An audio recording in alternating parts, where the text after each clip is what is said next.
All right, everybody, welcome to Roleplayer with 1,000 Faces. I am your humble host. My name is Matt Yancic. I am the founder and head game master here at Manufactured Myth and Legerdemain. And tonight, I know I always say I'm extra excited, but well, I don't want to say I really mean it because that would be bad for the other guests. But I do mean it. I mean it sincerely. There's a tingling in the air. I don't know if you can feel it, ladies and gentlemen, but I tonight am with Chris Gunning. He is the founder of an RPG publisher known as Weaponized Ink, and he's the chief creative force between a brand new Kickstarter that just went live a couple weeks ago, an RPG called The Hammer and the Stake, tabletop RPG. And so The Hammer and the Stake is set in 1920s era Europe, Eastern Europe specifically, and the protagonists are European socialists that are fighting a tyrannical government led by none other than Count Dracula. So, Chris, welcome Matt. to the program, my old Thank you. friend. How are you doing tonight? I'm doing excellent. And I do want to mention to people watching and listening, we are legitimately friends. We have known each other now for the better part of a decade. Yes. And this is just kind of the confluence of a series of lucky events for us to get together and be able to talk about this and talk about role-playing games and everything. And Matt, really, thank you for having me on. I'm excited. So, yeah.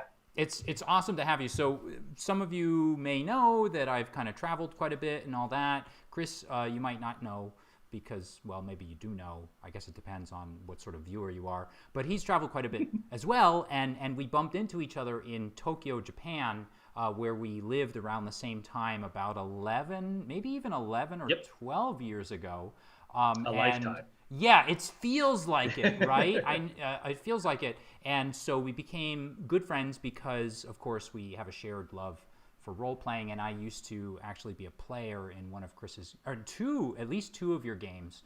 One was Exalted. You introduced me to Exalted, second edition, and then Legend of the Five Rings. I don't remember what edition it was, but we played those for a while. So I'm super excited because Chris has now successfully funded his Kickstarter, and we want to get to that in just a moment. But before we get to that, I kind of want to rewind and kind of take things from the beginning.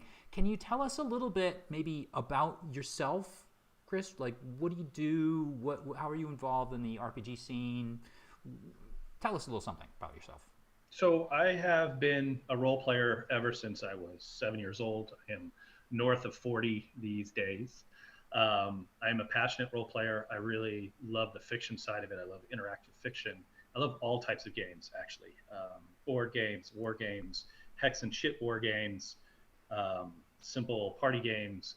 But my real passion has always been role playing because of the intersection between storytelling and fiction and mechanics and how those in a well-designed role-playing game feed on each other and allow meaningful decisions and for everybody to be cooperative too.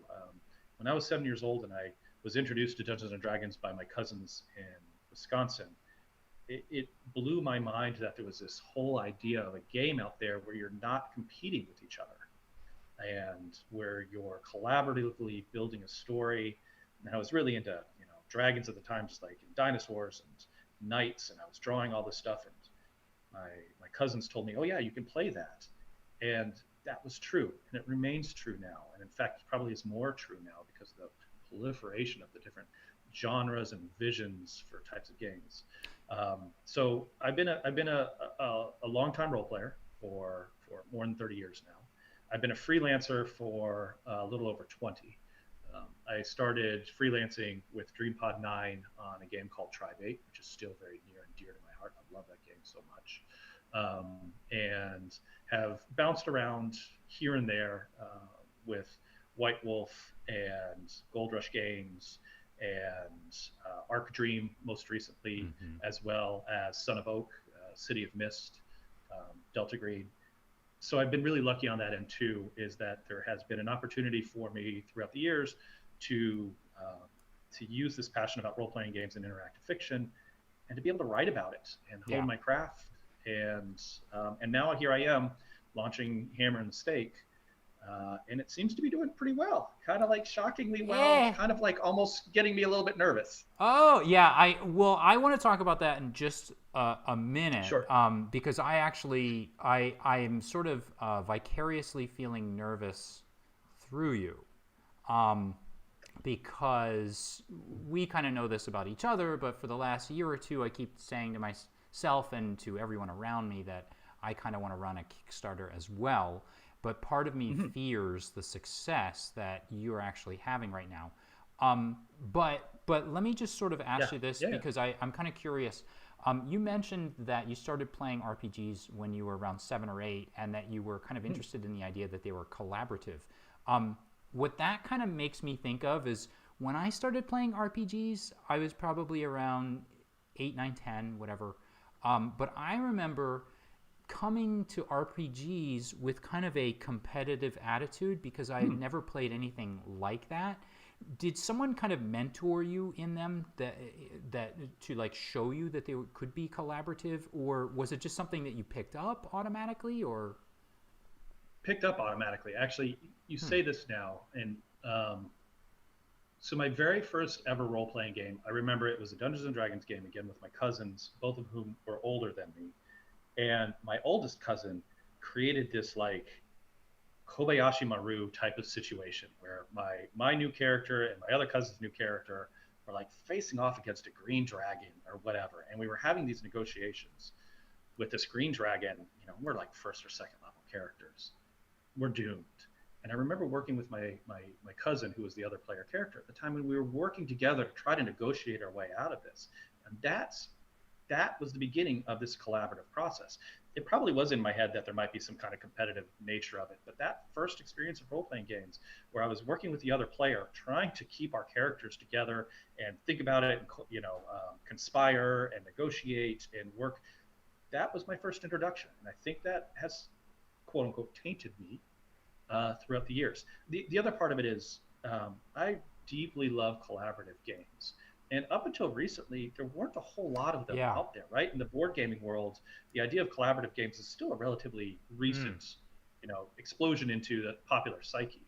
So role-playing games was the only place I could do that, because knowing myself, I'm very competitive. When I dive into a game, I generally want to win.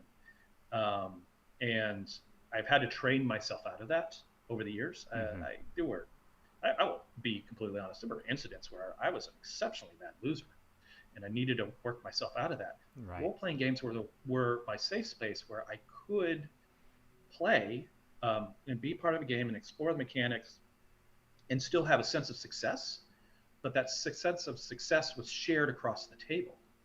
And that was an easy place for me to be. It was a relaxing place for me to be, where I didn't feel like I had to win. And that's where my love and my passion for role-playing games comes from. It's interesting that you say that, because the reason why when I first got into RPGs, I approached them in a competitive way was that because I had played pretty much, I mean, honestly, I'd exclusively played board games and video games, which were always competitive. It was you against everyone else. Yep. And then the irony, of course, is that I gradually figured out that role-playing games are collaborative. Well, you can interpret them as you want, but generally they are collaborative storytelling games. And like you said, what's interesting is it's kind of like now the pendulum is swinging in the other direction. And like you said, relatively recently, there's been an explosion in cooperative board games. So in that respect, it's really interesting the way that the two kind of mediums are related in that way, and they kind of learn from each other. Absolutely, right? Like the the interaction between board games and role-playing games is very synergistic. And some of the best board games out there, in my opinion, are the ones that adopt role-playing game aspects to them, right? Like that's a selling point for a number of role-playing games. Is, you know, one of my favorite games of all time is Zombicide by Believe It or Not, right? And I love it for a number of different reasons. One, it's cooperative. Two, it's very intuitive. Three, it's very visually impressive. But four, it's got these role-playing game aspects to it, and that's where that game really shines. Like the one-off games are fun. Yeah. When you start stringing the games together and you build your character into something else, and everybody else is doing something cool with theirs, and you're talking about, you know, okay, well, my character is going to do this, and how about you grow your character into this, and we'll work off of each other's strengths. I love that. And like I said, that's my comfortable space. That's where I really get excited, and I don't have to stress. And I will be forever, you know, thankful for being introduced to role-playing games, because there are parts of my life where I've really, really desperately needed that. Yeah. What kind of interests me about this and what you mentioned here, and I hadn't really thought about it, but I feel like, not that board games never had them, but I feel like board games have recently acquired a real texture.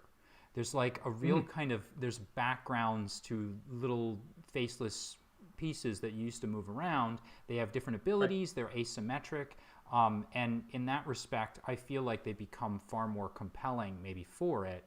And on the other hand, you know, I can kind of see rule sets like in RPGs that have kind of taken a little bit of a lesson from board games. So it's, to me, it's just very Dungeons & Dragons 4th edition, right? Yes, you know, perfect. There are people that are deeply passionate about 4th edition. Yeah. And 4th edition was trying to build on these board game aspects. And those people that get excited about that really do, and it's neat to watch them when they're sitting down and really diving into it. Like that's fun too, right? Like that's the other thing that role-playing games offer a little bit different than board games. I mean, there are spectator board games out there, right? But like I get excited when I sit down and I watch other people sometimes just role-playing, and just as a spectator. I mean, we see this all over the internet now, right? Yeah. You know, Critical Role is the big one, but it's happening all over. We can sit down and these are entertaining and really interesting, and that's what role-playing offers us and has been pioneering for a while. Besides RPGs, when you were younger, was there anything else that was kind of influential to you, or maybe informed the way that you played games, or movies, books, comics, anything like that? So Nintendo would probably be a thing. I've been thinking about this a little bit in the back of my head right now. One of my favorite Nintendo games of all time, the 8-bit, was Teenage Mutant Ninja Turtles. And I don't know if you remember that game or if you ever played it, but it's like legendarily hard. Yeah. And it is, right? And so you had the 4 turtles that you could play, and as you lost one turtle, you could play another one. And I remember spending hours with my friend and his 2 brothers. So there were 4 of us, and each one of us took one of the turtles, and we collaboratively worked together to try to, right? So when Michelangelo went down, I played Donatello. Donatello was my guy, right? And so we would work with it and be like, okay, Donatello's bow staff would be best at this level, and Michelangelo's would be best here. And my friend Jacob's really, really fast at jumping, and so he's going to need to do this level. And we would work through. We would spend hours and days trying to beat this game. We never did. We got pretty far, but we would also spend, you know, hours because our time in front of the TV was limited. We would, you know, we'd play a little bit of basketball, and then we'd sit down and we would strategize about who would do what level and stuff like that. That, I think, really influenced me. The other thing is Final Fantasy, right? The Final Fantasy series of role-playing games, that same group, we would play collaboratively. You know, one person would play, we would all be sitting around the table, or in this case it was a bed, sitting on the bed and watching and talking to each other about what we should do next and who will do what. And, you know, for grinding, we would hand it off to different players. So there was always this perspective of even playing video games that were supposed to be one player. We developed into a collaborative and effort, and I loved it for that. And those are some of my very, very fond memories as a young kid. Sitting around the bed, eating hot tamale candies, and playing Final Fantasy 3 with my buddies. A terrible memory has just popped into my head of when I was like 12 or 13 years old. I played a game called Might and Magic, which was one of the first. It was like one of those it was during that big explosion of computer role-playing games, and I remember what you used to do is you your characters stored on a 5¼ inch floppy. And so what I used to do was I would, with my buddy Jared, who I run actual plays with on this channel. We used to, I know, right? We used to, so I'm revealing Jared's secrets now and my secrets.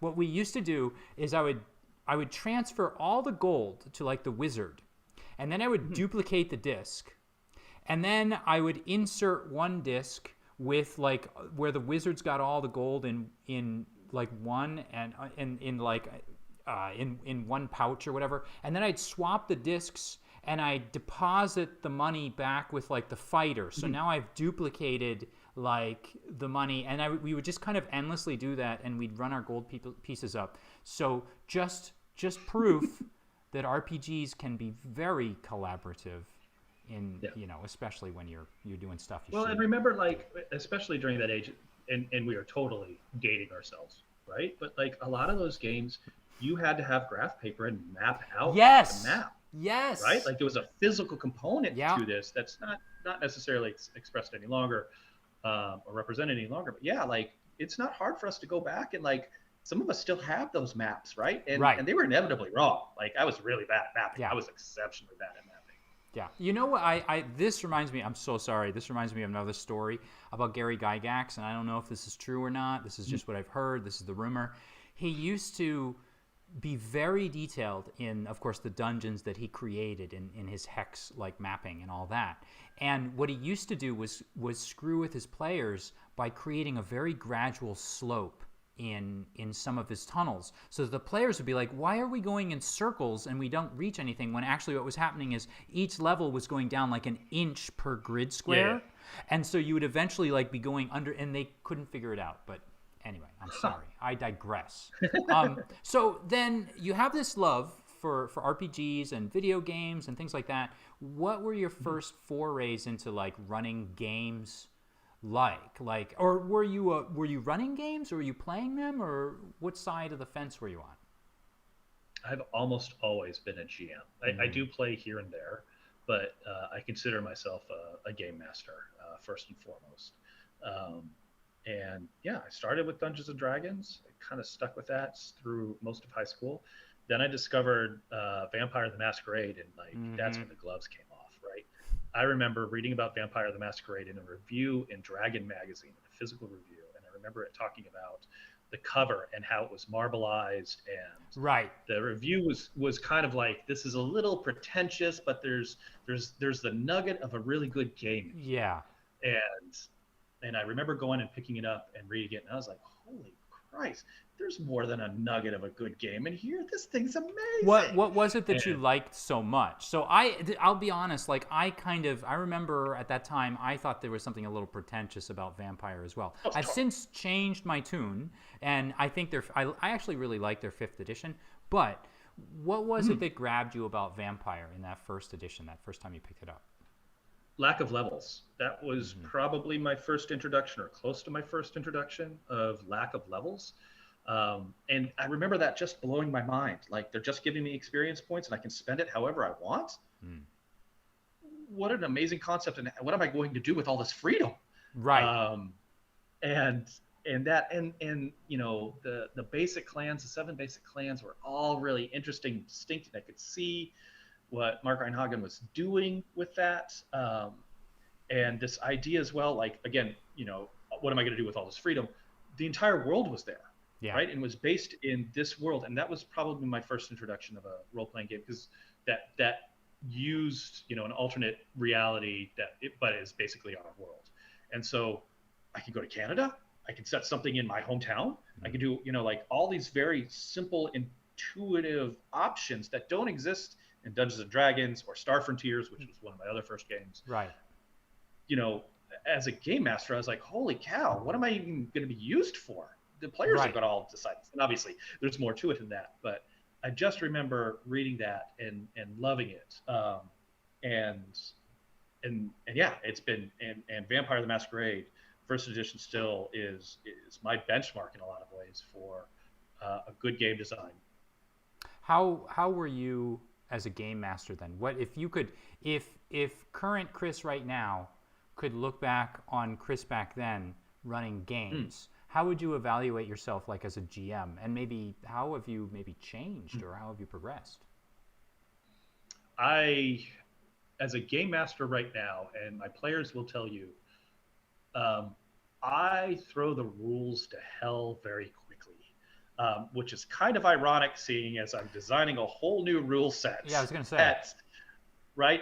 And I was involved in the creation of the current iteration of the rules for Delta Green, which I'm very proud of. I think they're a very solid rule set. Um, so it's very ironic that I've let that. Yeah, like when I'm role playing, I'm much more along the lines of allowing the story to take precedence and dominating and not allowing the rules to get into the way to the point where some of my players are kind of frustrated. I'm like, no, well, don't worry about the rules. This is what's going to happen. That's very different than who I was when I was younger, right? I would spend a ton of time reading about the rules, trying to make sure that I got the rules right. Rules mastery was important to me. These days, it's not. It's much more about the story. I have a very good friend who is very much about rules mastery. He's one of my, whenever I play in games, he's generally my game master. And he has a very different style than mine, and it's amazing. And he's such a good storyteller as well, but he uses the rules in ways that I don't in order to advance the story. And it's fun playing in his games, and it's sometimes frustrating because I just kind of want to dive into it, but it's a very different style, and I have to change my process. And his stories are no better or worse than mine. I think maybe they're a little bit better because he's really good. But Chris is being but it's modest. fun seeing Chris is really good too. No, not at all. He's an exceptional storyteller, and his understanding of the rules makes that better. And it's fun to play in that. So there's different styles, but I definitely have developed into a much more do a simple roll. And it either passes or fails. Right. Let's just keep the story moving and all that. Exactly. So then, when was it that you started to? What was your first like sort of venturing into submitting stuff, or how did that come about? Like eventually, you're playing for a while, you're game mastering. I assume that you're creating your own stuff, and then at a certain point, you're like, maybe I could sell this, or maybe I could. Yeah. Someone else could play it. So it was Tri-Bait, and it was actually the first time I was in Japan. I went to university in Japan for a couple of years, and it was a very lonely time for me, actually. That was when we were friends, right? You weren't getting enough friendship out of me. This is even earlier than that. So when you and I were friends, that was my second iteration in Japan. I went to Jochi Daigaku. Right. This actually sounds familiar now. Yeah. Yeah, and so this was when I was in university, right? So the end of the 90s. And just before I left, I picked up Tri-Bait and I put it in my backpack, and that was like the only gaming thing that I brought to Japan. And it was a hard time. I didn't do great at school there, and I didn't have a huge number of friends. My Japanese was never particularly good, so I found a group of individuals, and we were able to play Tri-Bait. And that was my outlet. And I got really, really into the game because it was like the one role-playing thing that I had, and at the time that I could afford. Like I could not afford to spend, money on books. It's probably the only time in my life I have not purchased books at a regular pace. And so I just dove into Tri-Bait, and I loved it. And I spent a lot of time. That was the days, before we had phones, before we had mobile phones. You had to have a physical computer, and spent a lot of time at the physical computer at Ichigai campus to spend and interact with the listserv there on Tri-Bait. And at the time, the writers were on this listserv and asking about how to implement rules. They were designing the player's guide at the time, so there was a lot of questions about what the players wanted. And I started to become involved in that. And my voice was one of the leading voices in that listserv. And it got to the point where for the player's guide, they were asking for submissions on different stuff. And I had time, and I went ahead and put together and submitted. And because they knew me, what I submitted wasn't necessarily what they wanted, but because they knew me, they gave me the shot to revise it. Right. And I revised it, and then we got to, and that was my first real publishing deal. And that I think still holds true today generally. Like, you're not talking about listservs, and you're not talking about mailing lists, but there are still ways to interact with designers, and some really, really big name designers, right? Mhm. And so if anybody's wondering about how do you break into freelancing, the answer is, in my opinion, get to know the designers, be useful in the community, produce content that helps advance that game, whether it's useful content on the setting side or revisions to the mechanics or whatever. But get to be known by the designers, so that when the time comes for open submissions or whatever, you're a known quantity. They know that you've got skin in the game, that you're invested in that particular game, and they're willing to give you a shot for it. The other deal is, if you're interested in freelancing, it's not ever the worst idea in the world to just do a cold email. And especially if you've got a relationship with that game, and again, you're known by the designer, say, hey, I'm really, really interested in doing X. Can you give me a shot? The answer in most cases is going to end up being no. Most designers will be very polite about it, but they've got a stable of writers that they trust, and they're going to go to that. But every so often, one of those writers is going to not fulfill their obligation. And if, again, you're a known quantity and the developer knows that you want a shot, and they're up against a deadline or something like that, they're going to go to you. So it's partly, there is a process of breaking into it, and it is a very deliberate process that you need to do, but it can happen. It absolutely does. I started Weaponized Ink in part to help individuals who want to do writing and role-playing games or larger stuff, to help them get that break. And I've been really, really fortunate that the people that are helping me in Weaponized Ink, primarily Savage Age. Savage Age is a version of Werewolf the Apocalypse that we're using on Storyteller's Vault to kind of tell the War of Rage set in the Pleistocene era. And I started off with a very good friend of mine, and we co-wrote a book together. And then people have come to me over the years and been like, hey, this is really cool. I've got a neat idea. Can I write in your world? And the answer is almost always, for me, yes. Yes, you can. You've got to put the time and the effort in. I will open up Savage Age to whoever wants to write for it. And if they've got a cool idea, we'll collaborate. I'll edit. I'll even put some money into art to make sure that it can become a thing. But you, prospective freelancer, you've got to come through for me. You've got to put the words down. You've got to send me a manuscript, and it's worked in a number of cases. Savage Age is a much better line than it was. Like, each successive product that has come out from Savage Age, we started with Tribook Kara, and we've released Tribook Welewa just most recently. And the quality has gotten so much better because I have all these individuals around me now who are collaborative and interested in it and helping to produce content. And I'm really, really thankful for that. I joke with many of them when we have our little developer calls that at some point I'm not going to be able to pay enough to keep them. Somebody else is going to steal them from me. Right. And that is going to be a really sad and very exciting day for me, because that is why I'm building this. The little birds are leaving the nest. Right, exactly. And that's why I created Weaponized Ink in the first place. Part of it. I'd be lying. I built Weaponized Ink because I had an urge to write. Yeah. And I had an urge to write about some very specific stuff. And this is why this imprint came into being. But I have a very specific vision as well, that I want it to exist to help other people do their own writing. And I've already had some, instances with the Hammer and the Stake. People have come to me and said, this is a really cool idea. Would you accept a submission? Yeah. Or could I help you with this book or whatever? And if you're serious about it and you're passionate about it, whoever you are, and if you're listening right now, I'll tell you yes. Yeah. I'll give you that shot. So it kind of snowballed then, I guess, for a while. It just got a little bigger and a little bigger. And then, so when did you kind of at a certain point say, you know what, because you mentioned you started Weaponized Ink. How new or old is Weaponized Ink at this point? Weaponized Ink came into existence, goodness, now 2016 plus or minus. Okay.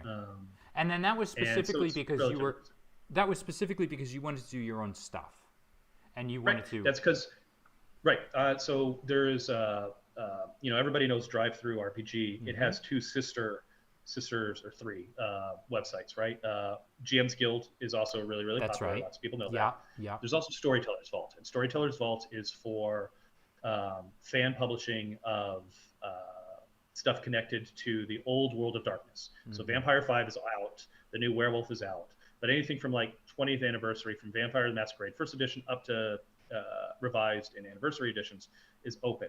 I dearly love Werewolf the Apocalypse. And I've always loved it. It's probably one of my favorites. It is one of my favorite role-playing games of all time. But there are parts of Werewolf that drive me nuts. And Storyteller's Vault gave me the opportunity to address some of this. Yeah. And so the first product that ever came into existence through Weaponized Ink was for Werewolf the Savage Age, in which there's a book out there called Shattered Dreams. And I'm a bit of a paleo nerd. I'm really into dinosaurs and prehistoric mammals. Like I enjoy researching that stuff. And so what happened was I was reading Shattered Dreams, and it was not the book I wanted. It was, and in some cases, it was really badly researched, even from my like lay person paleontologist wannabe perspective. So I wrote Tribe Book Kara, which is all about were Smilodons, as my answer to Shattered Dreams. And that's why Weaponized Ink was it was such a passion, and I had to get these words out there, and I felt I needed to correct these misconceptions in Shattered Dreams, and I did, and you're right, it snowballed from there. A couple people thought, hey, this is a really good idea, and I kept writing and it was neat because this is the first time I was really writing for myself. Yes, I've always been freelancing, so I've been really, really lucky that people have seen this passion in my work, and I've been able to bring a number of people on since then. Yeah, and I think there's a lot of, for those of you maybe listening or watching or whatever, and this is maybe the teacher part of me kicking in the back of my head. Like there's a lot of wisdom in what Chris has just sort of told us, and I see this a lot with my students. I see it a lot in the world. There's kind of like too much to kind of break down here, but some of the things that I think are really important to note are what he mentions about cold emailing, or just sort of like putting yourself out there and becoming part of a community and like talking to other people. And then I think what happens to me, I can tell you from my own personal perspective, is for years I would write things, and then I would just they would sit on my hard drive, and I might print them out, and maybe someone I know might read them, and they might be sort of like, oh, this is cool. But the internet has really changed that very much, because I can take something that I don't consider maybe a finished product, and maybe I know it's not, it's just a chapter. And I can put it out on the internet, and if you put it in the right places, you know, a few people. At first it's just a few people, but to someone like myself who had zero audience before, a few people can make a big difference when they make a comment or they care enough to say something. And it gives you a little bit of validation. And as a teacher, I want every student and I want every human being in the world to have confidence in themselves no matter what other people think. But I have to be honest, and it is really nice to get feedback, even negative feedback, from people that have read something that you wrote, watched something that you produced, or played something that you came up with a rule set for. So I just want to stress what Chris has just said. I think is really important. And if anyone is sitting at home right now like wondering, I wonder if I should write something down and put it up on the internet, just try it. Like, honestly, if you look at the people that I've interviewed over the last 6 months or so, I've interviewed some ridiculously awesome people, and I just did that by just sending out emails. People are crazy. People will just be like, yeah, I'll come on your show. I don't know what you're going to do live. I have no idea what's going to happen.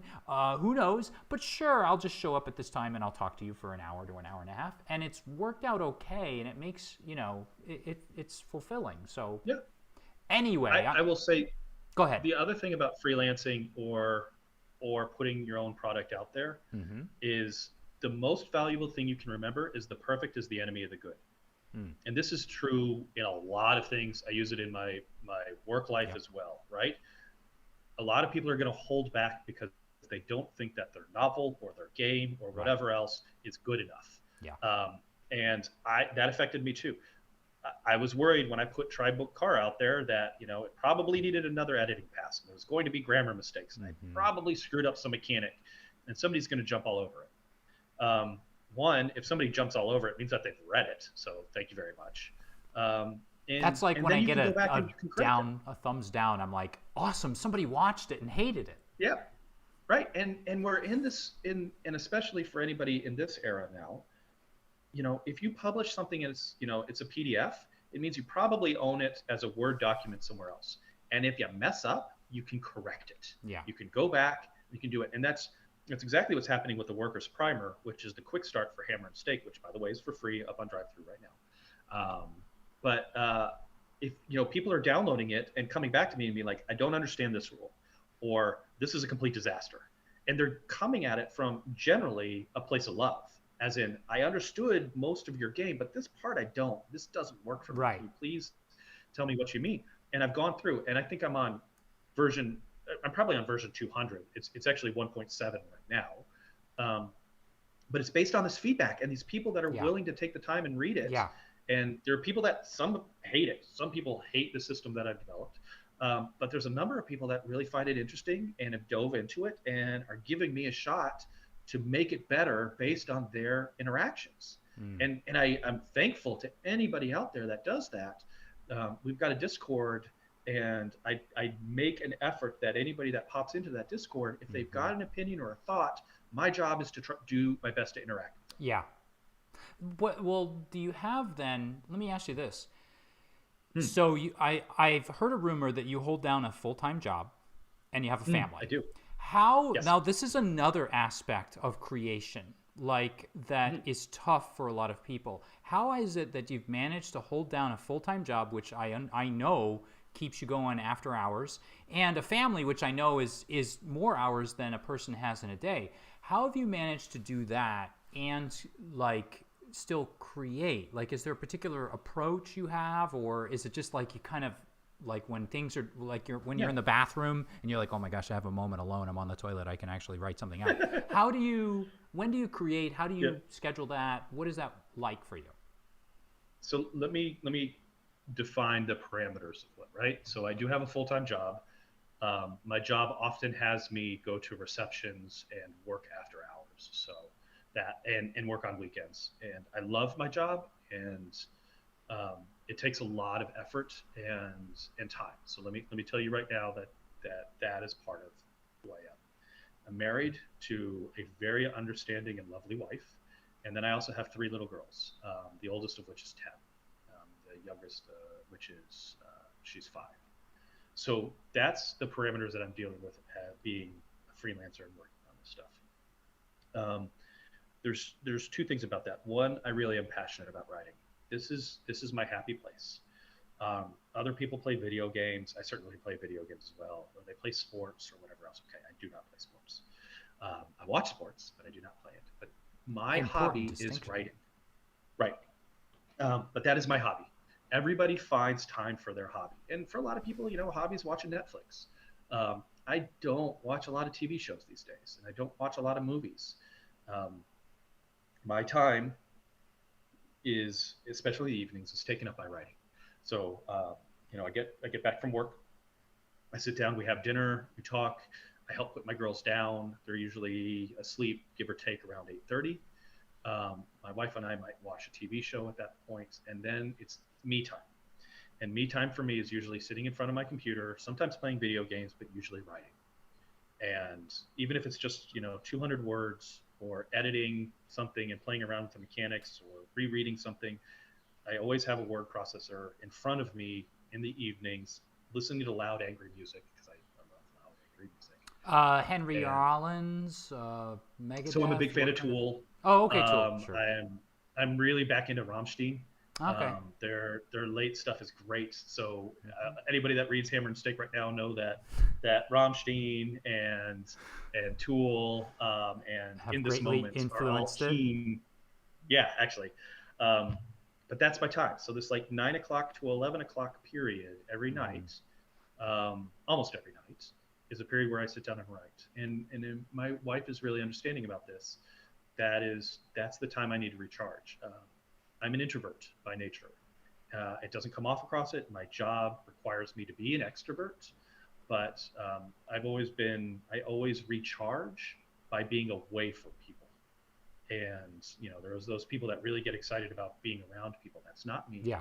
So that time where I would either be playing video games or reading a book or something along those lines, I have my word processor open, and I'll type. And sometimes I get distracted, whatever else. But that's how this happens.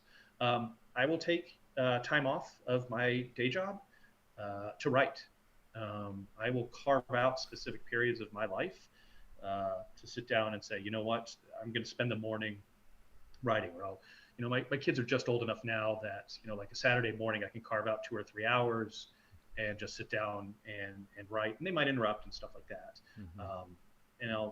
And that generally happens, but it doesn't, it's never permanent. Sometimes I have to sit, wait, go back. And then also during my day job, I daydream a lot, right? And I always have a notebook open that is dedicated to my writing.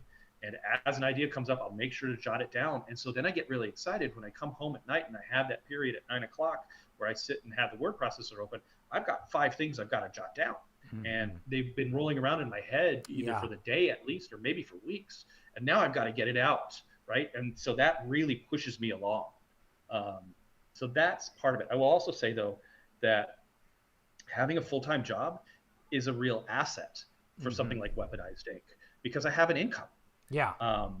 And I can spend some money on art or editing or whatever else, because to build a product, you have to spend money. Yeah. You really do. Some people can do it without. That's not me. I've got some really good friends who are artists, and this is my excuse to be able to throw them some money as well. But this would only happen. I can only do Weaponized Ink because I have a stable income. And so there's a balance there. Yeah. And I would say definitely my daytime job gives me the foundation for allowing me to do my writing on the side. Yeah, and I would argue too, and it's different for everybody, but I have done things where I took a year off. And in fact, I think we first met, I remember we first met, I was taking the year off in Japan. And I remember like you and everyone else going like, what do you do? Like, how do you, why are you, what do you, and then when I eventually I went back to a job, I only took it because I was so bored. I was just like, man, like I was actually just I was writing. And one thing that this sort of pops into my head when I think about this is Harlan Ellison had said, if you want to be a writer or a creator, find a day job where you work with your hands, or you do something that's kind of like tactile, or something that's a little bit, something that's different than writing perhaps, or the opposite, so that when you come home, you'll still have that part of your brain that's used for the imagination part. You'll have that to plug in. And during the day, as Chris was saying, you've got that little filter in your head that's draining all those little ideas, and the marbles go down into that idea that you have, that big idea, and form a bigger one. So that I think is like probably a really good thing. And I think, like you said, the stable income thing, that's also like an asset. I think a lot of people sometimes, and not everybody gets that, right? Like not everybody has the luxury to have a stable income. Right. I consider myself very fortunate. And so Weaponized Ink is part of my way of giving back. Yeah. Yeah. So then where is it that, so as you're doing your full-time job, you're raising your kids, you're marrying with your wife, as this is all happening, where does the hammer and the stake come from? Like, how does it kind of? So that's a really good question. And so, so there was a period 2 years ago where I had just recently moved to Bolivia, and because of some political violence and chaos, my family evacuated. So my wife and my daughters returned to the United States. For a period of time, I stayed behind to continue to work, and it was my decision at that point. So I dove into my work at the time. But when I came home to this house that was quiet. There wasn't anything going on. And I had a role playing game group, which was helpful, but there were still multiple nights where I was just watching TV, and that's not my passion, right? Like, watch TV. I was starting to feel a little depressed and really lonely, and so I just decided that I needed to write. I really needed to write something, and I had read Stoker's Dracula. I was like, okay, you know what? We're gonna write something about Dracula, and and it was set in Hungary, and I didn't know anything about Hungary really, besides a little bit of background. And I started to write and write and write and write, and it just kind of came together originally. I have a very good friend from Transylvania, so I aired, and I wrote her, and then we started an entire conversation. She's been stuck with me for the last like year and a half as I've been sitting and interviewing her and finding out. What would Dracula do if this happened? Where would he go in Transylvania for that?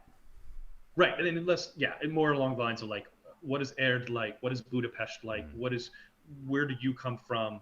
You know, is the Treaty of Trianon, which is what broke up the Austro-Hungarian Empire, still really a thing for Hungarians? By the way, the answer is yes. Yes, it deeply is. And so I've been asking her all these issues. I'm Hungarian, by the way. Oh, I did not know that. I'm half Hungarian. That's where the last name comes from. But anyway. Okay.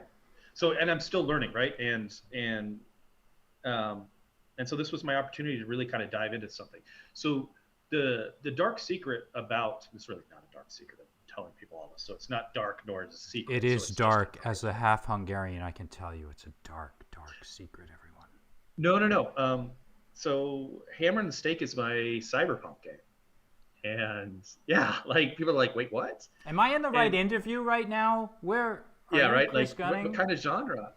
So the answer there is I was looking at the cyberpunk genre and I was frustrated because there wasn't a sense of revolution in most cyberpunk games. Like they have just evolved into, and Gibson's, style over substance kind of approach still played in that. But I was more interested in like good guys versus bad guys, taking down the corporate structure, taking down the state, kind of exploring stuff along those lines, which is ironic if you know what I do for my fifth-time job.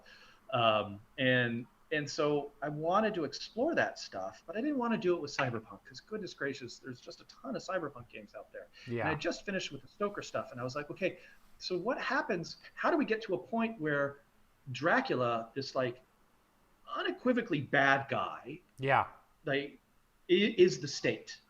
And how do I get to a point where the player characters take down Dracula, not just hunting vampires, but like hunting or taking, Dracula as the embodiment of the state? How do I get there?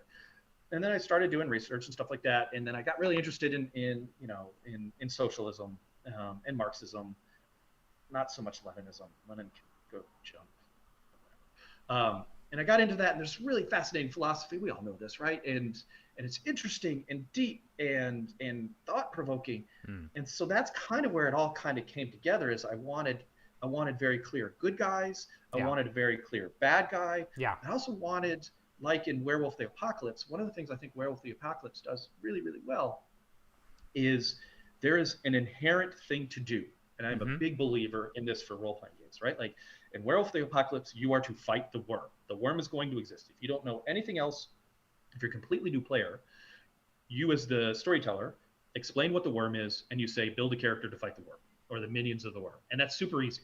There's much more going on about Werewolf the Apocalypse than that, but there's this inherent, this is what you do.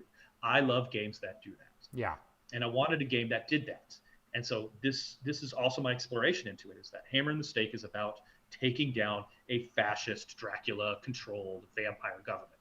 There is no question that this government needs to be ripped down and torn apart. Yeah. And there is no question that you are the protagonists. There's going to be complications.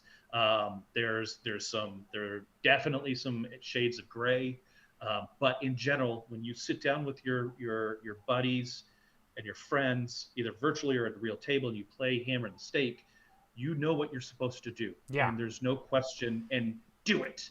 Right? I think that's where this all kind of came together. I think that's like a really interesting approach to it, right? So sometimes I guess it depends on the person, depends on the designer, depends on the theme of the game and all that. But I think a lot of people have a tendency to maybe come up with a sandbox sort of approach where there's just a whole bunch of stuff. And then you can decide where you're going to go and what you're going to do. And if you bump into it, something's going to happen. But it sounds like you're tilting the actual kind of narrative approach towards sort of, you're leaning towards this idea. And what's interesting is actually there was someone in the chat, his name is Gordon Fiala, who was kind of mentioning about like the little details of, say, Transylvania or of the setting or whatever. And what's interesting to me about that is that when you kind of set up this basic idea, a lot of ideas like dominoes will kind of follow, like the smaller ideas will pop up. So you can, if you set something up with a powerful enough idea, I think that you can kind of like help the player. Because I see like, a rule book is also supposed to, in my mind, help people get the most out of the game and get the most out of their experience in the way that they want to get. Not to play the game exactly the way that the creator wanted it, but help them kind of have the power to do it themselves. And it sounds like you've set something like that up. And I want to be very clear with all of my games, including the Hammer and the Stake, what my vision for the game is. My assumption is from day one, you are going to break my game. And I am 100% cool with that. But I want you to know where I was going with this. And I want you to know that I had a very clear vision about what to do with this game. And that's kind of what kind of is built around this. I'm also a big believer that the mechanics should reflect the setting and vice versa. Right. And the best games out there are the ones that you don't even really have to have a setting, that the mechanics are the setting. And there's a handful of games out there that do this really, really well. And the most recent that I've encountered is Spire by Grant Howlett. You know what's so funny? When you were talking about the thing on the edge of Revolution, that's exactly what I was thinking of. I've got a hard copy down the street. It's down the hallway.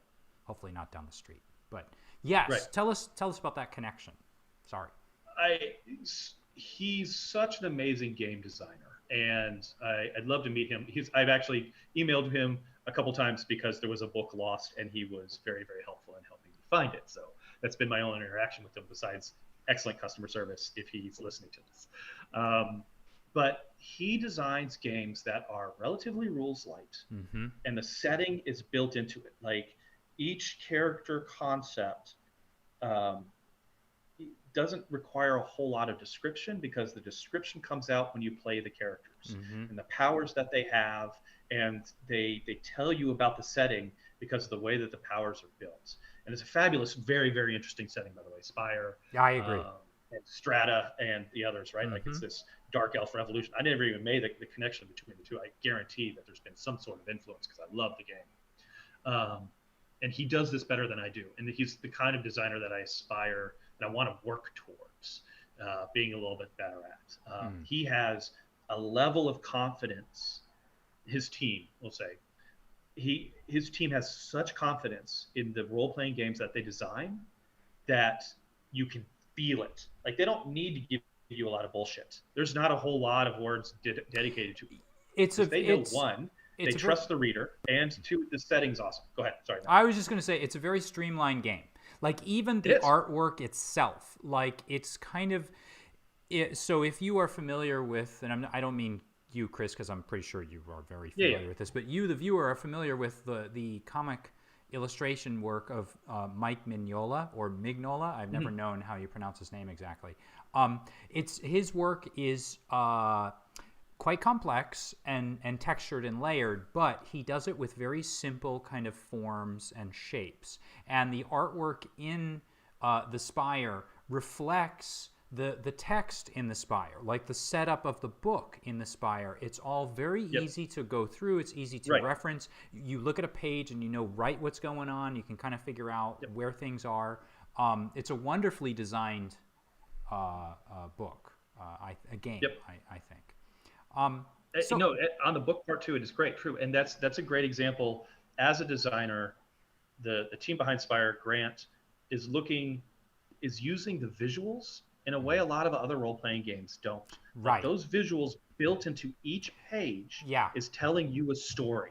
Yeah. And that's, again, where they don't have to put a whole lot of words out there. Yeah. That, a picture is worth 1,000 words, right? And in this case, it absolutely is. Yes. And that's the kind of stuff that I am aspiring to as well. When we're working on this, I don't have the same kind of art budget, so I'm going to be a little bit more conservative in terms of the art that gets out there. But each piece of art that I commission has a mission. Yes. Every one of them. I wanted to sort of pop this up on the screen. Now, I haven't actually looked at it in the last hour or so, but as of, so you've been up for a couple weeks now, and as of about an hour and a half ago, so you were shooting for $12,000, but right now, 2 weeks in, you're at 28,912, and I think you got like $60 come in after I took this screenshot or whatever. So yeah, so somebody kicked something in. If it was you out there in the last like half hour, thank you very much for that. Really, thank you. Again, that's right. Why am I thanking you? Chris is the one that should be thanking. I think I'm living vicariously. I'm kickstarting vicariously through Chris.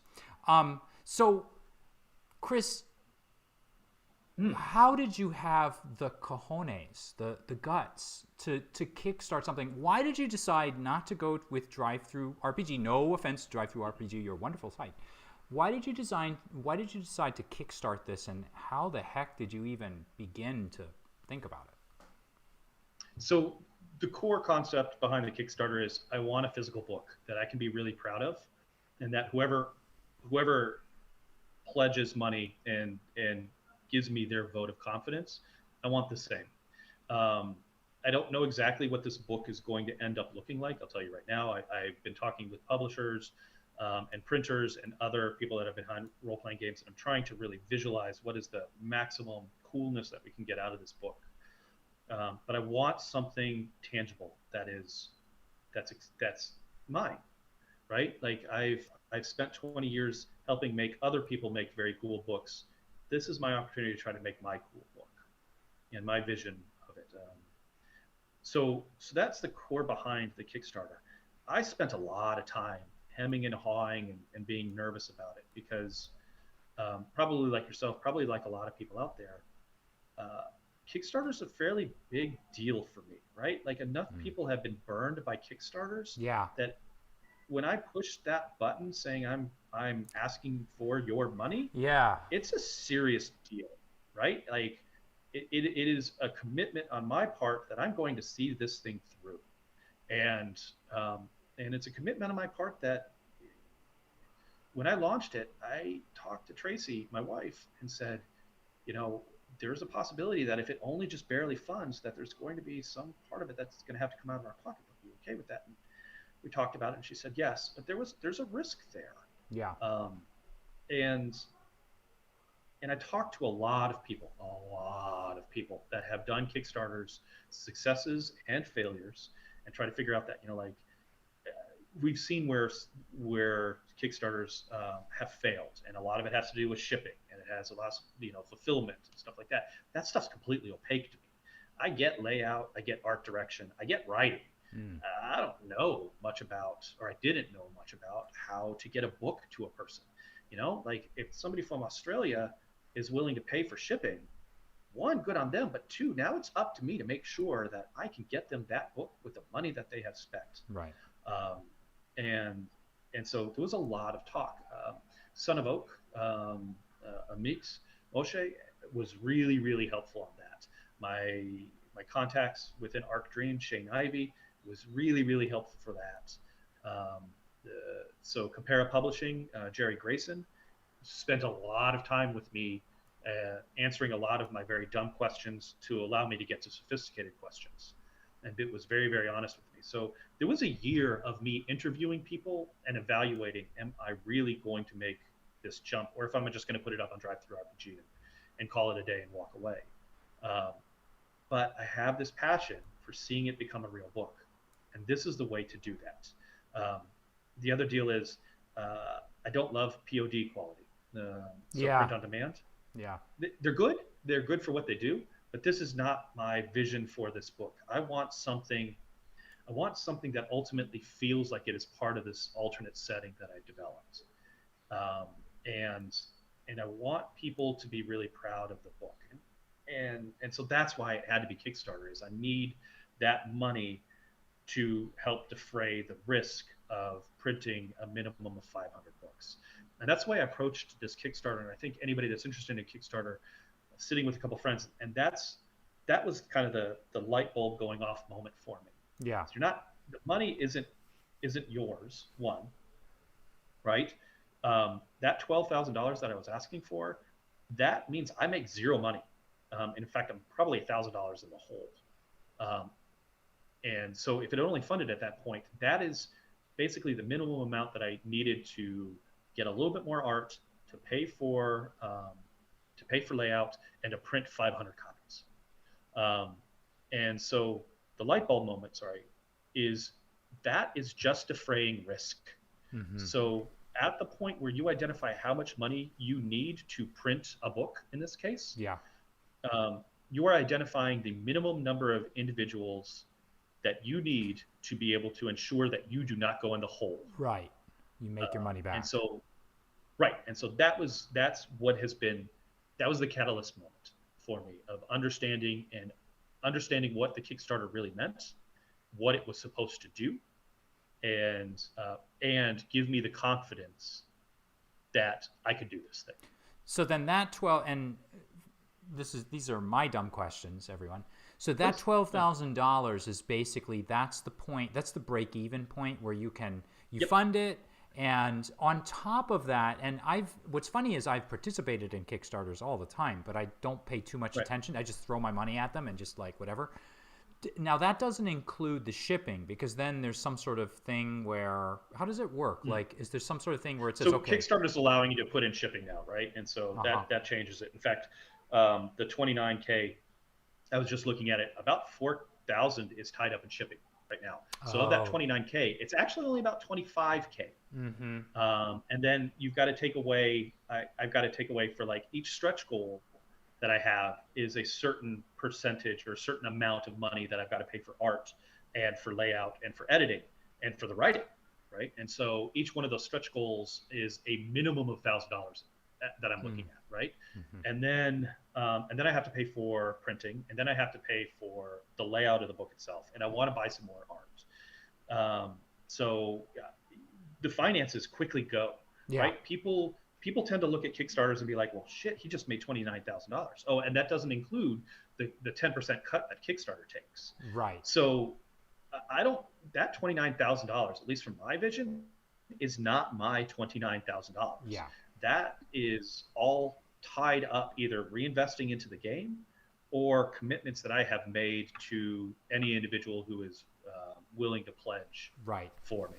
It's really interesting. So, Well, I was going to say, it's really interesting to hear this, because one thing that I think a lot of people misunderstand, and I may be wrong about this, and maybe Monty Cook or Chris Perkins or someone wants to, I don't know, or someone like that wants to correct me on it. I don't know.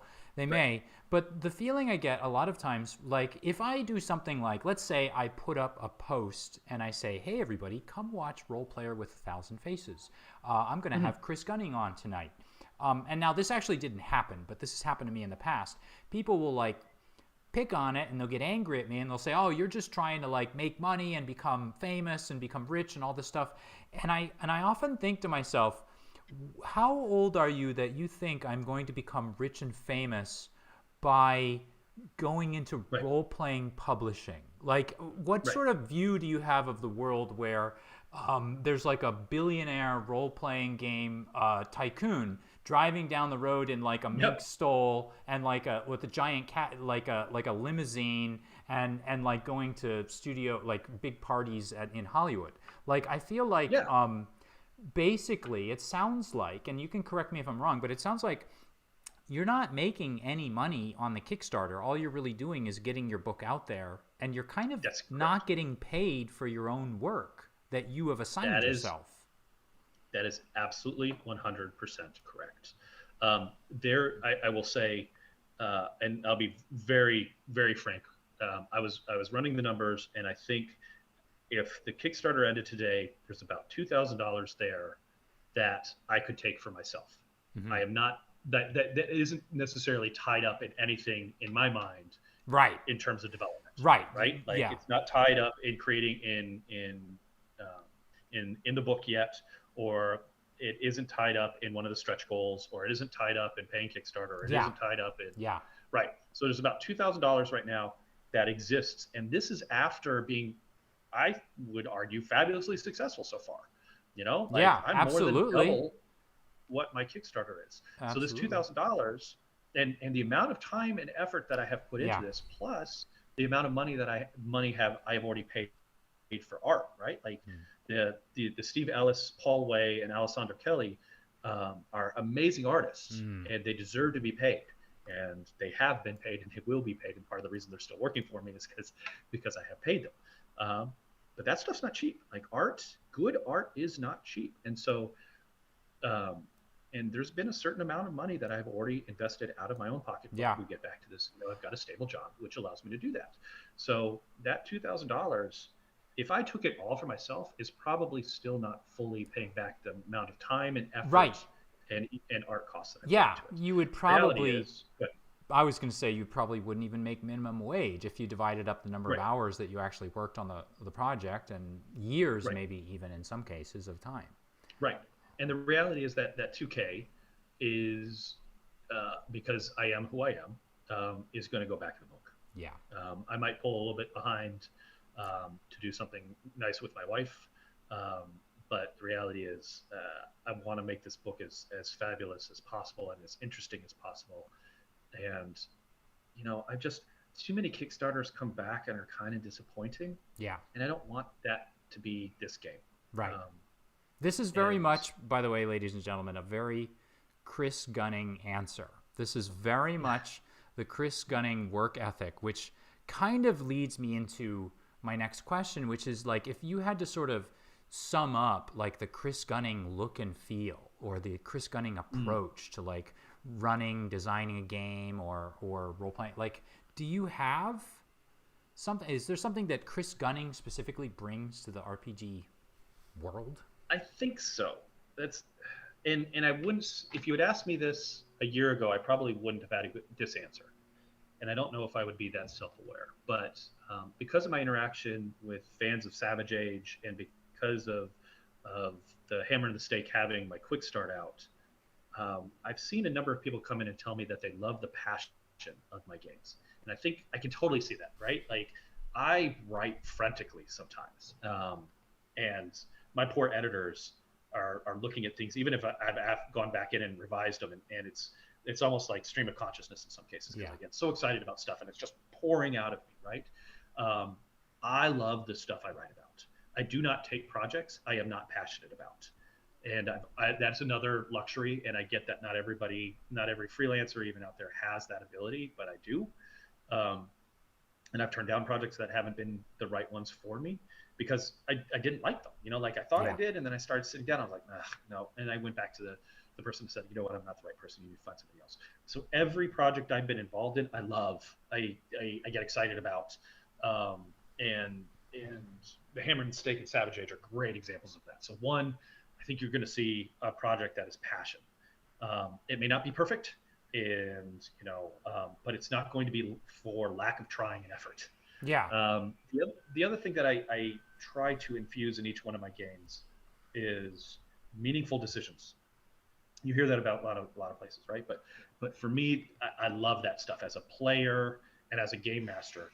When the mechanics force meaningful decisions, that moment where the player is like, oh, what am I going to do? Am I going to do this or this? Because the mechanics have prompted that fork in the road. I love that. And so the system that I'm designing, and I don't really have a great name for it right now. In my head, I'm calling it the stakes system, is all about wagers and limited resources, and where are you going to put those resources to get the maximum story out of things. So I think those are kind of two elements you would get out of a Chris Gunning game.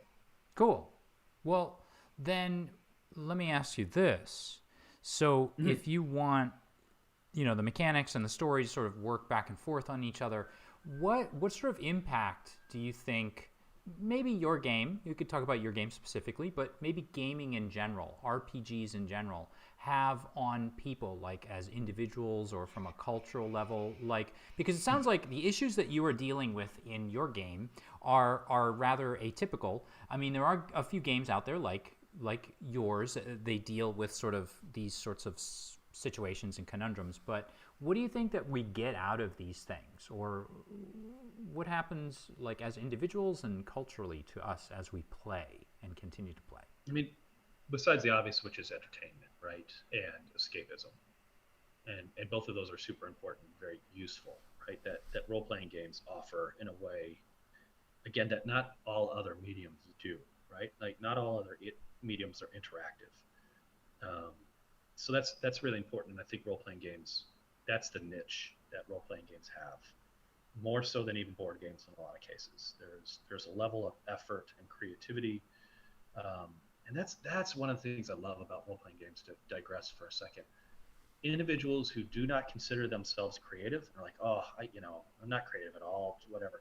If you can get them to sit down and play Dungeons and Dragons, suddenly they're creative. Suddenly they're thinking about, they're doing problem solving and they're role-playing and whatever else. And individuals who were withdrawn and not confident or whatever else, role-playing games can create the safe medium where people can explore that part of their personality, and verify to themselves that they can be creative. And I think that's really important. This kind of is rewinding a little bit back, but getting back to Chris, the game master, do you have any sort of particular approach that you use? Is there like a style? How do you prep, and then how do you get that out of your play? We haven't really touched on this stuff tonight, but I just, when you brought that up, I sort of started thinking about it. I build a story, right? Like, I will build the broad strokes of the story. I will, in almost every case, I focus on the bad guy and make sure that the bad guy is really well defined and their motivations are well defined, because as we know, players are ready to break your game very quickly, and your really nice plot line is probably going to be tatters by first session. But if you have a really good foundation, you're fine, right? And that's where a bad guy is useful, and understanding what the bad guy's resources are and what their motivation is. So I spend a lot of time on that, and I spend a lot of time on the lead up to the event. The event is the beginning of the adventure. I want to have a lot of backing, because I, as a GM, I can control it. That stuff stays no matter what the players do, unless it's a time traveling game or something like that. That will stay, and that undergirds everything else that's going to be happening. So those are kind of that when I sit down, those are the things I work on. I spend less time on rules, actually. In a lot of cases, I will wing the rules to help keep the story going. I think if I know who my players are going to be in advance, I spend a lot of time thinking about what their characters may or may not do and how they want to use their characters, and try to envision what the scenes are going to look like, in which I can try to make sure each one of the characters has an opportunity to shine. I will also think about problem players, and in the sense of, what do I do to be able to mitigate whatever is happening that might make a situation problematic. If a player is talking too much, either I will talk to them directly, because we're all adults and we should be able to talk about something like this, or let me see if I can, shift the focus of the scene away from that particular character and onto somebody else, and give them an opportunity to shine, and see if I can use that technique to grow the story. Yeah, I think that's I often think that a lot of I think a lot of gaming for a GM comes down, or DM or storyteller or whatever, comes down to like table management in a way. And I feel like one advantage I have, as having been a teacher for over 20 something years, is that I have to deal with a lot of stuff, and usually it's in quantities, the likes of which no game master has ever really seen before. I'm dealing oftentimes with 25 to 30 students in a classroom, and having to balance and manage all of that, I think, is a really important thing. And I think it's really interesting that you bring up the player that talks too much, or maybe just is so enthusiastic that they kind of steamroller the quieter person that does want to participate, but maybe is a little bit, needs a little bit more coaxing out of there. So and that's all important, right? Is getting the flow so everybody has their moment to shine. Absolutely, 100% is super important. There's actually, I like this. Jason Miller just asked a question, and this is something that I think you could definitely, I think we could both answer this, but he was wondering, how do you pull together new groups of players every time you move to another locale around the world? I mean, are you playing online, or are you gathering people? Both, actually. COVID's obviously created, COVID is like the giant asterisk to everything that we talk about these days. So I'll put that little asterisk here. Let's put that aside. I almost always create a group. I'm trying to think. So my job has me move generally every 3 years or so to various different countries. And in every country that I've been to, I have built a gaming group. Yeah. And because there's nerds everywhere. Everywhere. Yeah. There are people that are into comic books or science fiction or fantasy. No matter where you are, they're out there. And you have to find those people and you have to build them. Right? Go ahead. No, I was just going to say, I remember when I was the one that put an ad up when we were living in Japan. I put like an ad in Google Groups or something, and I was very... What's that? Yep. I was... JIG, remember the Japan International Gaming Group? Oh, maybe that was it. And I put an ad up, and I was like talking to my girlfriend at the time. I was like, I don't know if I can meet strange gamers.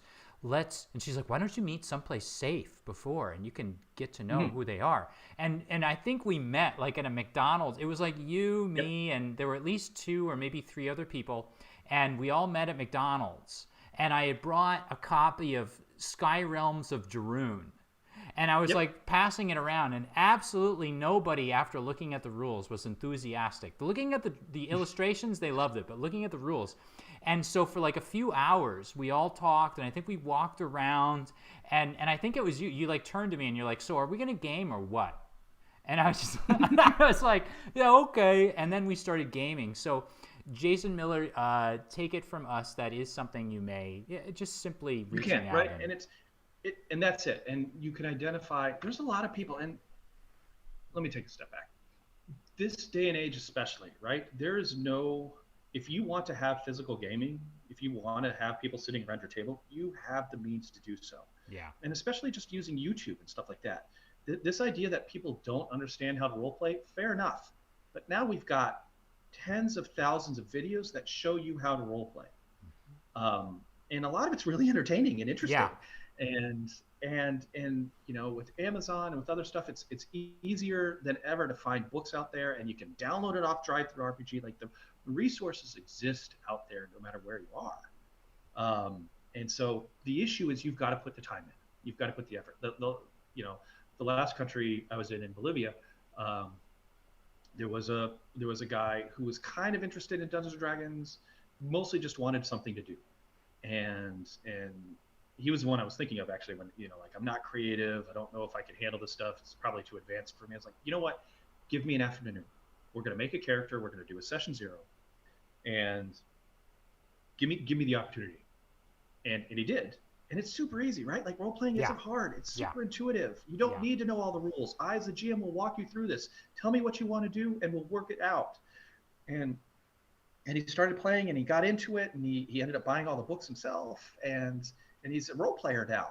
But that's it. Is somebody has to take that leadership role. Yeah. And you know, and just build the confidence. Don't worry, man. We got this. I'll walk you through it. Just give me an afternoon, a pizza and drinks. Yep. We're golden. Yeah, I agree. It usually takes like somebody to just have the confidence to go out there and say, hey, let's just meet, and not be embarrassed about saying it. Because if you're all meeting about the same thing, then chances are, you know, I don't think anyone shows up to beat everyone up and say, ha ha, and then kick sand in anyone's face, right? So I would totally agree with that. Let me ask you this. 2 weeks, Hammer and the Stake is going to fund, and then you're going to start, the little beads of sweat are going to go down your brow, and you're going to get hard at work to get this thing produced. What are you going to do next, Chris Gunning? Once all that's out and you've shipped everything, and you sit back and you lean back, and then you're like, okay, what's the next project? mean, Hammer and Steak is going to take up a decent amount of my time for at least the next 2 years, realistically. So I've put aside that time in my head that Hammer and Steak is my passion for the next 2 years. That also means though that like Savage Age is also a big deal. There's like 4 products that are kind of being produced by other people and myself on Savage Age that needs to come to fruition. I need to see those get out because Savage Age is incomplete in my head and I need to see it completed. And after that, goodness, I don't know. I've got 2 role-playing games up on drive-through right now that are kind of proto games. One of them is my 5e setting, my Dungeons and Dragons 5e setting. Under the Scale. And Under the Scale. Deeply love this game. I'm very possibly the only person that is passionate about this game. We can talk about that if you want. And then, oh man, some people really hate it, and it's been interesting. There's a mecha game, Mecha versus Kaiju, called Ready Zero that's up there. I love this game, and again, I'm probably the only person out there that's passionate about it.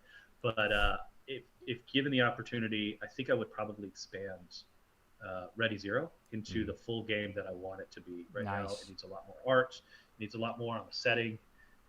It's kind of my ode to Heavy Gear, if you're familiar with Heavy Gear.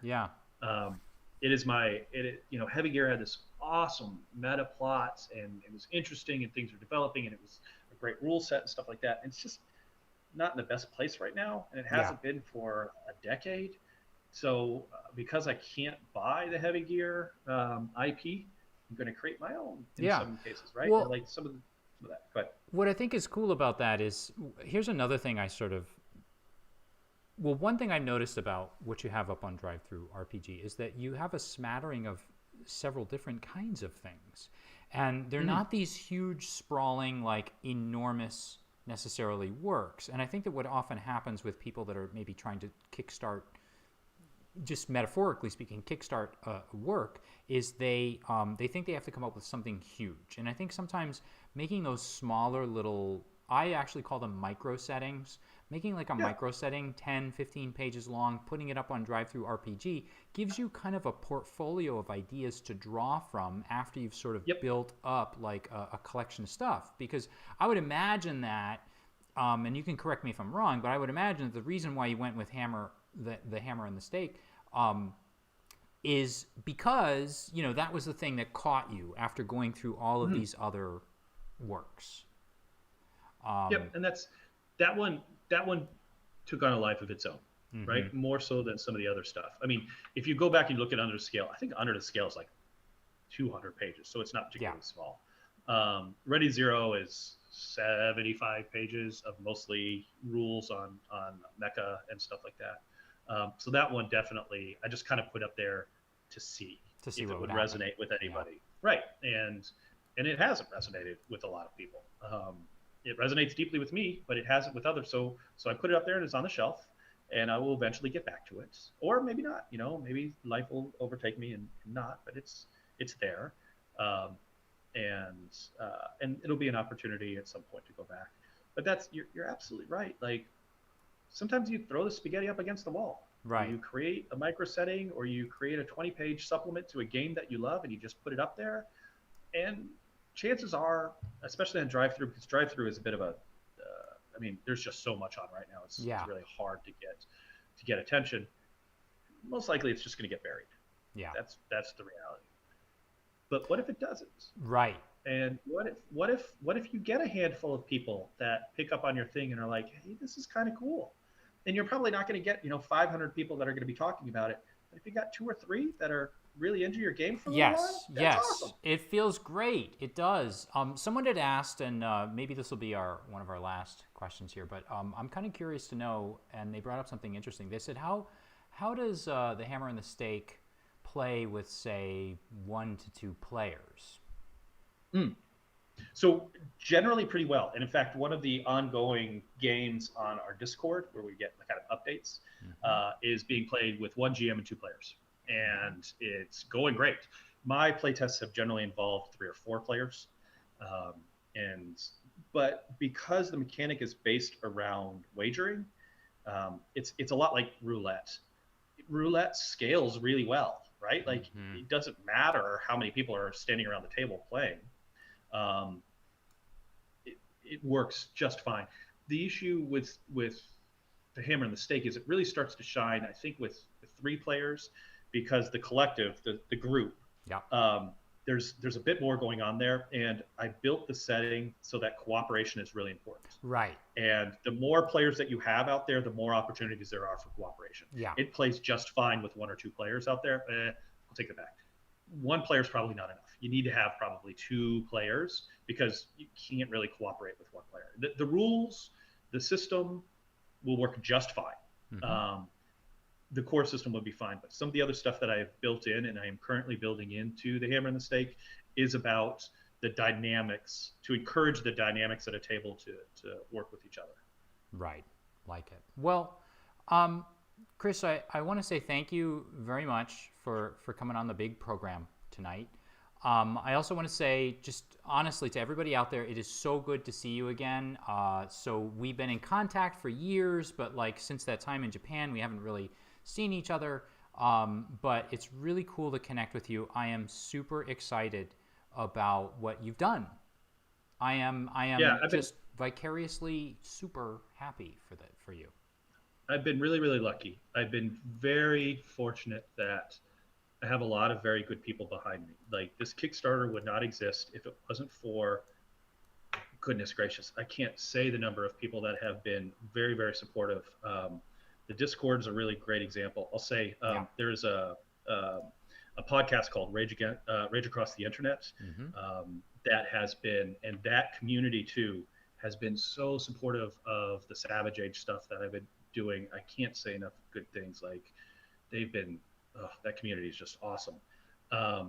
People like yourself, Matt, friends, have just been, this doesn't happen without a certain level of confidence on my part. And that confidence is born of the people that have been supportive. And it's so much fun and really gratifying. Look, there have been people already, for Hammer and the Stake is a great example, that hate it, that do not like the system. Oh man, like, we can get into it if you really want to, but there are individuals out there who, when you say socialism and you put socialism in a protagonistic stance, are really unhappy with that. Right. Deeply, deeply philosophically opposed to it. Yeah. This game is not for them. I'm probably not going to ever be those individuals' friends. Right. And we can move on. And I'll just say it at that. That's okay. Right? There are plenty of games out there, plenty of styles, plenty of themes. Right. And frankly, if you're coming at the Hammer and the Stake and you're like, I think I'd probably prefer to play the vampires, then I have not either. And there are people out there, like, I've built these vampires as like proto-fascists, and meant to be bad guys. And so if you identify with them because you're so unhappy with the idea of fictional socialists, move on, please, because this is not that game for you. But for every individual out there, there have been an equal number, if not more, of supportive individuals who get my vision and have been helpful. And I've messed up here, like some of the history is really sensitive, and I didn't treat it in the right way in some cases. And people have come to me and been like, hey, buddy, you might want to look at this again. And I will, and I do. And then I go to my advisors and I'm like, okay, I missed this. How did I miss this? And we sit down and we talk and I correct it. That's awesome. I love that. And these other communities on Discord, like Rage Across the Internet and the Weaponized Ink Discord, and even the people that are interacting with me on the Kickstarter, like, some people are like, one guy posted, I love the concept. Dracula doesn't do it for me. Totally reasonable. I get it. Dracula does do it for me, but it'll be easy to excise it out. And I am very thankful that I have a community around me of individuals that I can't identify on the street. I would never know what these individuals look like in life, but are in my corner and are fighting for me. And now it is my turn with this Kickstarter to do right by them. Congratulations on that, Chris. I think that's a wonderful way to end our program for tonight. So thank you to all of the viewers who and the chatters and in the chat. If you like what you saw tonight, please like and subscribe. And as another YouTuber taught me, if you hate it, subscribe anyway. Please, hate subscribe. So I will be back in a few days with another episode of Roleplayer with 1,000 Faces. Thank you all very much for tuning in tonight, and to everyone out there, happy gaming.